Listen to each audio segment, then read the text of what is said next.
SG Handicap Race category number 2. 1,200 meters is the distance. All set, ready to race.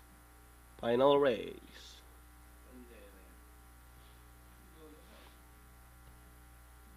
Gates open, they're up and racing.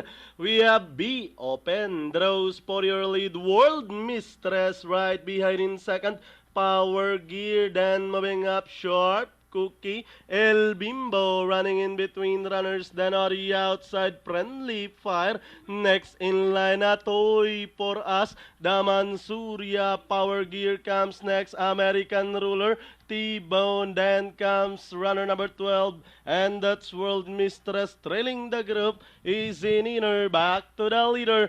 B open this time by about 2 lengths. Survey says moving up now to take second, then running by the rail third short. Cookie running alongside Friendly Fire, then moving up Daman Surya, Atoy Poras as they race at the final corner. 3 runners are parting out for the lead. Sharp Cookie by the rail, be open at the center, then on the outside, Survey says, and down the stretch they come. It's still 3 runners keep on parting out for the lead. Sharp Cookie, then on the outside, Daman Surya leveling up on the outside, and finally, Sharp Cookie, Daman Surya. Survey says, Power Gear, T-Bone.